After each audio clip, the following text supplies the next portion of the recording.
My back or something. I'm curious as to what's involved in the preparation for the process of audition. Methamphetamine. And sometimes when you kind of like your body builds a tolerance to it, you got to increase. Moving to the road.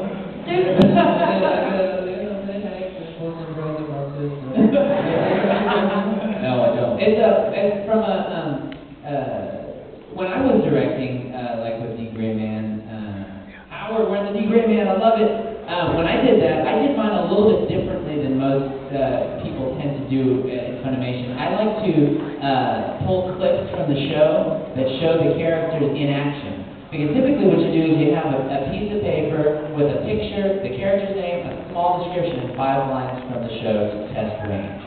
Well, I like to pull a lot of pictures, and I like to pull clips of the characters, and I create bumpers for them, and I say, now introducing, but you auditioned for D. Gray Man, I don't know if you remember that. You come in and you see the characters in action, because sometimes just a picture can influence how you're going to do it, but when you see them in action, it's a totally different vibe than what you're going to do with that character. I wish all directors did that, actually, because a lot of times, you give them whatever voice you think is right for something that you just 5 lines, you can figure out what it would be. But then you hear the Japanese later, and you go, oh, that's what it is. That's what you were looking for. If I'd only seen that, I could have produced a voice just like that. Like in Natalia for Germany, I hadn't seen the show. So I didn't know what German voice was going to be. I didn't know it was going to be a really deep, Patrick Side thing. I thought it was going to be up here, very German. And then I was doing that, and the director's just sitting there going, okay, cool. Like, no, like, hey, buddy, Todd, quit wasting my time. The voice is lower. Like, it was just, good, do it again. And I'm like, you need those roadmaps that would be helpful. And then for Italy, I did a very authentic Italian accent. And I was not told that it needs to be crazy. So when I went in there again, I go, I can do an Italian accent. It's going to be my Mario voice. And he's like, okay, give that to me. They go, let's go! And so when I did that, he goes, you got it. And I was like, I didn't get this on the We did One Piece. We actually got to hear the original Japanese on that one. And it was so helpful. I was like, oh yeah, I can do Usopp. I know exactly what he's doing with his voice. But had I not seen that, I don't know what kind of voiceover came up with Usopp. I mean, I don't even know what nationality that is. It's hard. But when I heard the original Japanese, I went, oh, okay, I got it. Yeah. In my 2 different experiences basically with auditioning involved, like, in the past, a lot of auditions with ADV where it would tend to be you go in and see a scene from the show and watch it a couple times and then, read whatever, lines were in that scene, and you actually just see the scene. So for me, it was really weird auditioning for stuff with Funimation where there was just a picture and you kind of have to, there's a lot more guesswork involved. But,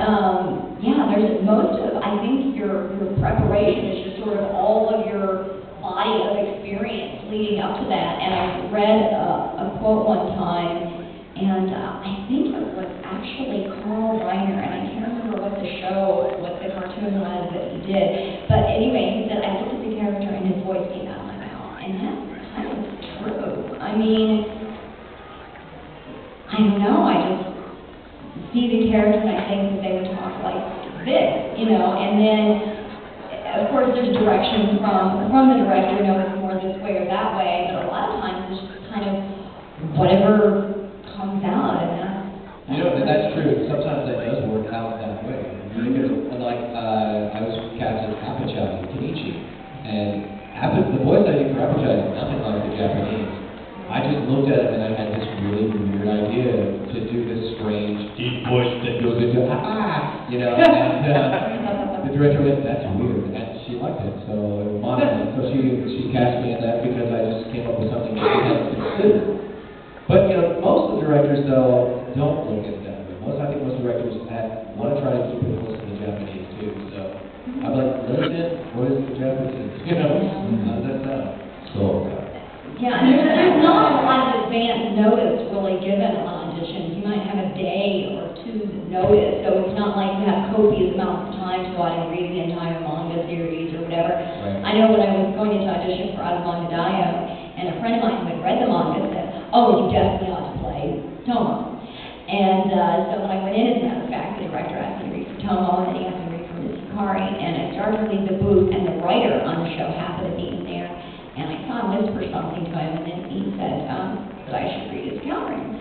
And yeah, you know, it's like you said about reading for the German part, with the first two characters that I auditioned for, the director was kind of like, okay, okay, try it like this, okay, I did it another way. And then when I got to that third character that almost they didn't ask me to do, I did it one time and they were like, that was good.